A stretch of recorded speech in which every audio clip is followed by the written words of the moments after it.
This is the Killer Innovations Podcast with Phil McKinney. Keep in mind that the information and opinions expressed in this podcast are Phil's, and Phil's alone, and they don't necessarily reflect those of his past, current, or future employers. Now, here's Phil McKinney. So why is some organizations more successful at innovation than others? Some just knock it out of the park while others struggle. Over the years, I've collected up a set of what I call the laws of innovation. Now, I wrote about this in a blog post back last fall, but what I want to do is take this podcast and go into a little bit of more detail to give you the background and more specifics about each of these laws and what I was thinking when I pulled this together. Now, I will readily admit that I pulled this list together, again, as a collection of companies that I've seen as being highly successful and those organizations that have struggled. Now, no single organization will be able to be successful in all of these laws, right? There's always opportunities to improve. There's always opportunities to do better. So, let's get started. Law number one is what I call the law of leadership. Now, why did I put this as the first law? One is that leadership sets the tone within an organization. Leadership needs to be out there in front and not just giving lip service to innovation. One of the things I've started collecting most recently are annual reports from public companies and counting how many times the CEO uses the word innovation in the opening letter in the annual report. It's amazing how that word now is being used and bantered about basically as a way to either convey something that the organization isn't doing, or it's just simply what I refer to as buzzword bingo. You need to have the word in that annual report, otherwise shareholders are going to be upset. There's a difference between acting as an innovation leader and being an innovation leader. In this case, from a standpoint of leadership, it includes the board, the CEO, and his or her direct reports. And it's not about just talking about it, it's about walking the talk. One question I recently asked a group of CEOs of mid-cap companies was how much time did they spend not just talking about innovation, but actually doing innovation, engaged with their innovation teams, thinking about innovations for their business. And I said, if you're not spending at least 10% of your time working on innovation, then you're not serious about it. And that does not account you off talking to your board or making presentations to your board of directors.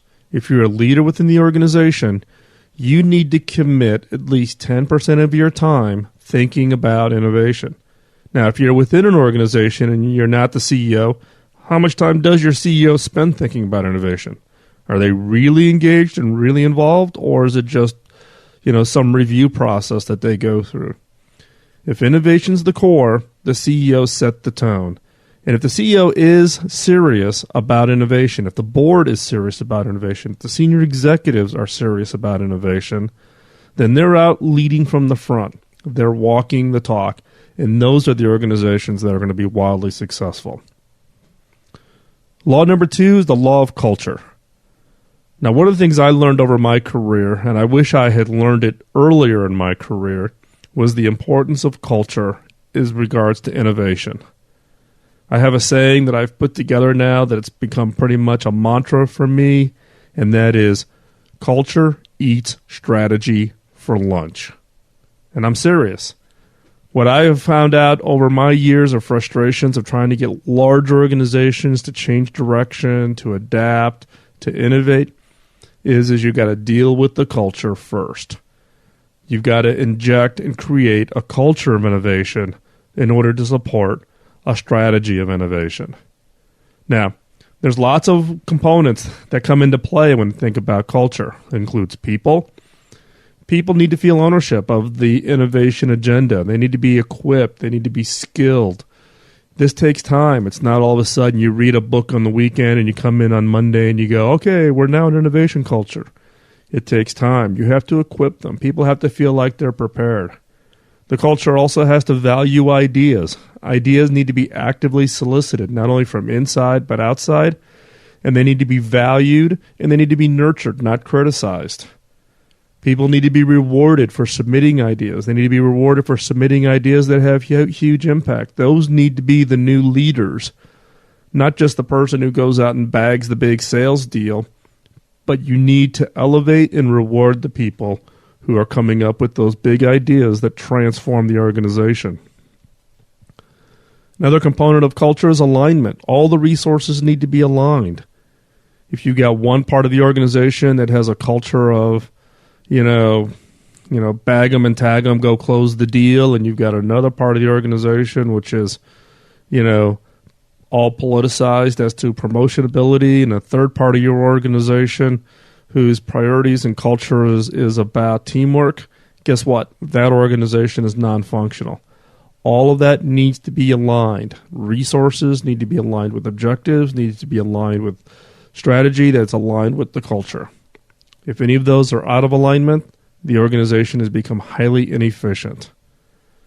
And one of the other areas of culture is communication. Communication needs to be clear. It needs to be transparent.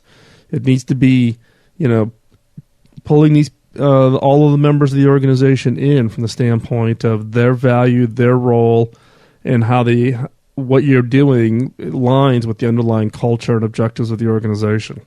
So again, culture. This is one area that I'd wish I'd spent more time on earlier in my career. I'm a late learner in this one, but I am a firm believer that if you're going to have a highly effective innovation organization, you need to have a culture of innovation established. And you need to start working on the culture first before you even think about your innovation strategy. So again, will culture eat strategy for lunch? Focus on the culture. Third law is the law of resources. Resources for me include people, money, time, equipment. And the problem with most organizations is that they will allocate resources to innovation, but they don't protect it, right? We'll fund it with time and with people and get going, but they don't protect it, meaning it's the resource that says, if we have a tough quarter, I'm going to go in and shut down that program, or we're not going to fund it as much, or we're going to turn off the procurement system at the end of the quarter to stop any spending to help boost the numbers going into the quarterly results, all those kinds of things, right? If you're truly serious about innovation, you get the discipline of allocating those resources and then protecting them, not allowing those resources to be manipulated, used, abused, stopped. Resources that are allocated to innovation need to be protected, and they need to be given, autonomy to be able to go off and execute, and not part of the thrashing within the organization. And this, in case, is very difficult for a lot of executives, right? Because you're asking executives to literally have a split personality. Innovation, you allocate those resources hands off. Other resources, you're constantly manipulating to align them with the short-term objectives. But you need to figure out that alignment, and you need to have that discipline that, yes, executives need to have that kind of split personality of long-range view, long-range investment, long-range commitment of resources with meeting short-term objectives and the short-term quarterly results. And real top innovation leaders are able to do both. The fourth law is the law of patience. This is probably the one law that most organizations struggle with the most. Patience is critical for innovation. Innovation doesn't happen fast. It takes time. Get used to it. This is a challenge for organizations. It falls into kind of what I refer to as the rule of 18. And the rule of 18 is where you come up with a very exciting program, management gets excited, they find some dollars in the current budget to kind of get the idea going. That's great. You go to the next billing or budget cycle. In the next budget cycle, people are still excited about it. So that item or that project is put into the budget for the next year. Now you get to the second full budget cycle. If that project hasn't delivered or isn't seen as being able to have some near-term impact, going into that second budget cycle, it's at risk of being killed. It's what I call the rule of 18. You can go back, and particularly large organizations, go back and look and see where these projects kind of hit that 14, 16, 18, 20-month kind of window where they're going to come into the second budget cycle and all of a sudden they're getting killed. So the way to get around some of these things is you got to plan and allocate those resources such that you can actually deliver things sooner rather than later. But the burden really needs to fall on management. Management needs to have patience. They need to have patience when it comes to innovations. It's not about just driving to the quarterly results. Some innovations will take 2, 3, 5, 10, and in some cases even 20 years. Right? The one example I always like to use is David Packard when HP decided to go into the computer business. David actually wasn't even in support of that strategy. He didn't believe HP could win. But being convinced by his senior leaders, David committed the organization to going into the computer industry. But not just to go into the computer industry, but to become number one. David Packard issued a memo to the HP employees saying that HP was committing to the computer industry and that the entire organization was committing to become the number one PC and computer manufacturer in 20 years. Interestingly enough, HP became number one in year 17. It's those kinds of long-term commitments, resources, patience in particular, that says this is not a 1-year bet or a 2-year bet, but in this case, this is going to be a 20-year bet in order to become the leader in that segment. Does your organization have the discipline to have that kind of patience? Maybe not. But at least do they have the commitment that says it's going to take 3 to 4 years to be committed to be the number one or to become the leader within the segment that you're going after. Law of patience. Organizations need to be patient when it comes to driving these innovation changes. The fifth law is the law of process. Process is important. Innovation is not just a serendipity thing. You don't slip on the bar of soap, bang your head, and eureka. There is a process. There is a flow. You need to create a process. Now, you can take somebody else's process and apply it, but what I encourage organizations to do is to go talk to the best people out there who are driving innovation programs in large organizations or even small organizations. Learn how they do it, rip off the best ideas, and apply it to your organization. You need to adapt and adopt. You need to adapt the processes so it fits within your culture, your management style, your leadership style, your industry segment, your competitive positioning. All those variables need to have an influence on what is the right process that you're going to use. But you need to establish a process. Now, the process needs to cover the full innovation chain, everything from how do you capture ideas to how do you generate more and better ideas to how do you identify the best ideas to how do you actually execute those ideas. If you've been a listener to this podcast for any length of time, you know that I propose a process called FIRE. Focus, ideation, ranking, and execution. Focus. Where are you searching? Where's the best areas to search for innovations within your particular problem space, your industry, etc.? Ideation. How do you capture ideas?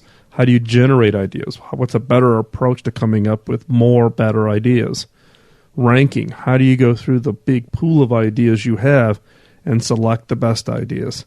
And then execution. How do you actually translate an idea into a real innovation that delivers value in the marketplace?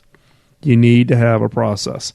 If you don't have a process, create one. If you've got a process, improve upon it.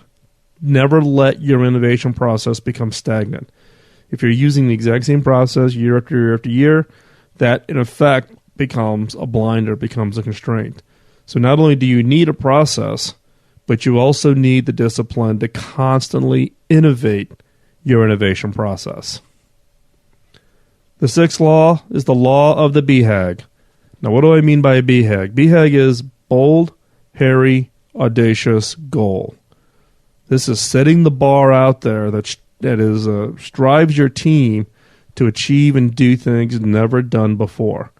And that's really the whole objective of innovation. It's not about doing the same thing your competitors are doing or doing it the same way you've always done it. By setting out that BHAG, you're forcing the team to reach beyond anything that was even possible.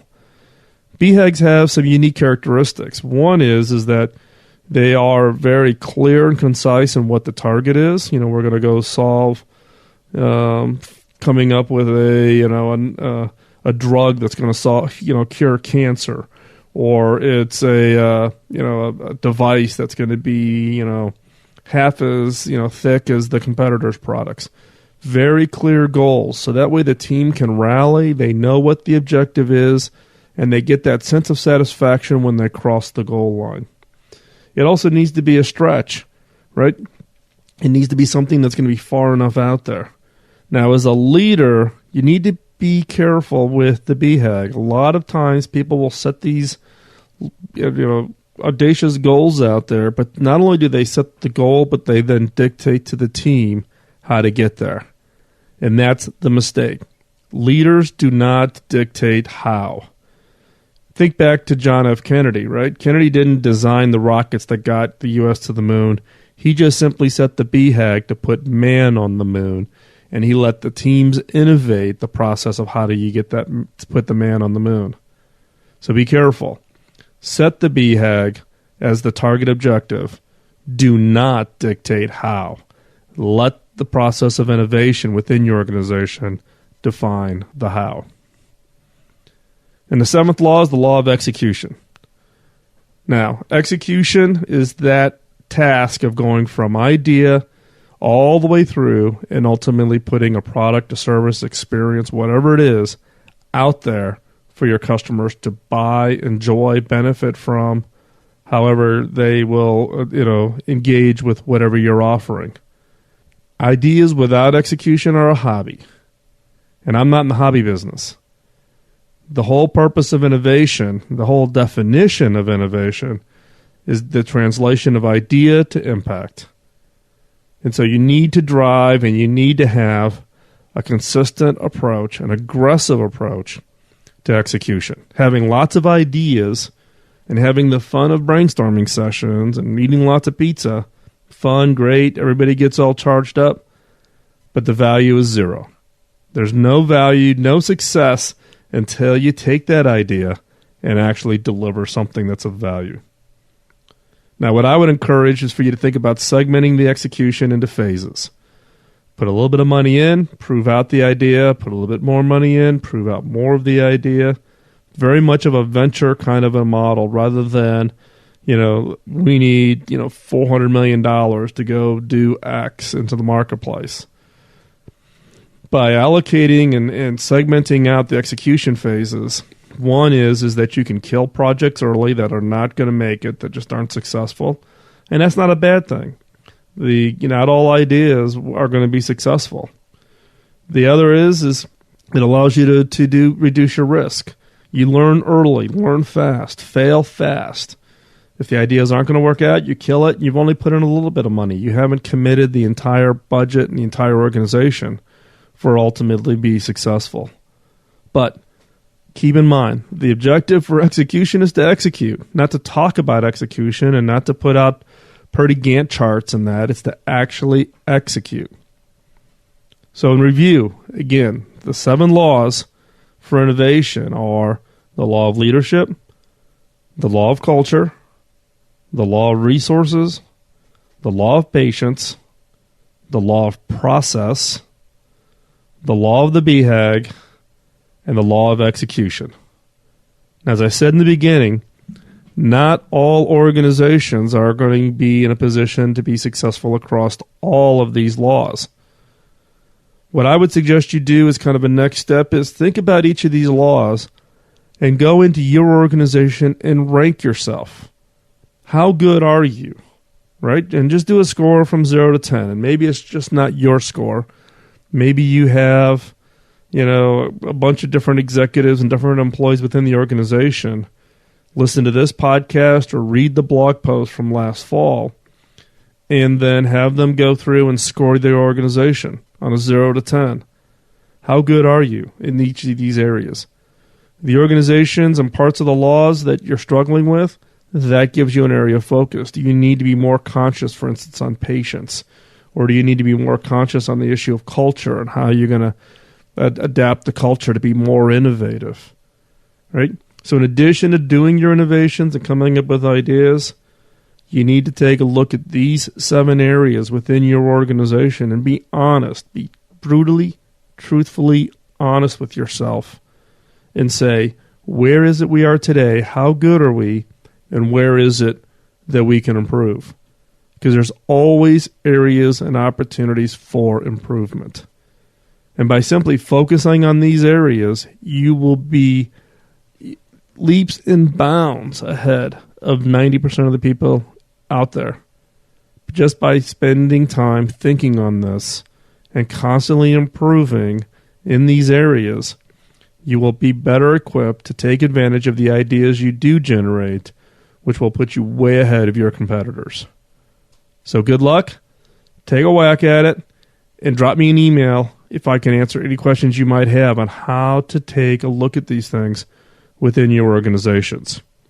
So as we wrap up, thank you for listening to this week's podcast. Send me your feedback at philmckinney.com. So the email address is feedback@philmckinney.com.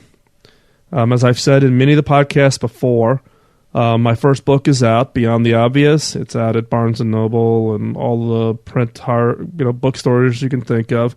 It's also available in digital, so Kindle and Nook, and on iTunes. And then also the audiobook is out. But I'll warn you, it's not my voice on the audiobook. It was done by HarperCollins, who has the rights to the audiobook rights for my book. They were the ones who actually hired someone to do it, so don't get all upset when you buy it. It's not my voice. Again, send me feedback. We just went over the 7-year anniversary of the podcast, so March 22nd. So that would have been, 3 days ago from today's date when I'm recording this. So we just went over 7 years with the podcast. I want to thank you for being a loyal listener to the podcast. It means a lot to me. You've been very, very supportive over the last 7 years, and I truly do appreciate it.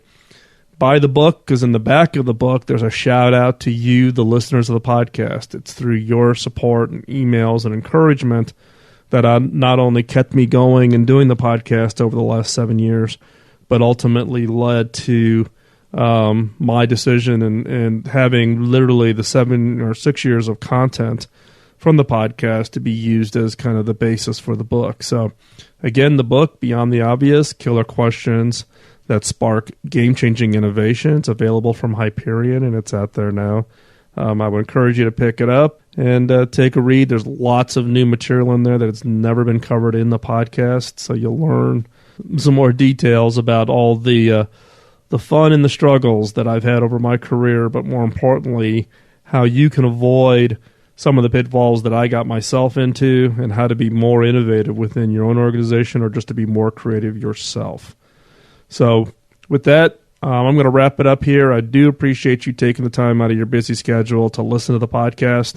Again, send me email, send me feedback, send me topics, ideas, questions you might have, things that you would like to have covered in the future podcast. As you can tell, I'm getting back onto a regular schedule now of putting out this podcast back to the old schedule that it was, and hopefully you're enjoying that. As you know, the reason I do this podcast is my way of paying it forward. Bob Davis, my early mentor, put a lot of time and a lot of energy that laid the foundation for my career success. And when I asked him how I could pay him back, I couldn't. He says, you can't pay it back, pay it forward. So my objective with this podcast and with the all of the material that I make freely available at philmckinney.com is my way of paying it forward. Hopefully helping you with your career, your activities, what's going on within your organization. The only thing I ask from you is that you pay it forward. Let others know about the podcast and about the blog site. I would truly appreciate if you would put a link up on your site to the podcast or to the blog, that you would let others know about it, that you would help promote it, make it more people aware of it. As my way of paying it back to my early mentors. It would really mean a lot to me. So, again, thanks for your time. Have a great week, and we'll talk to you soon. Bye-bye.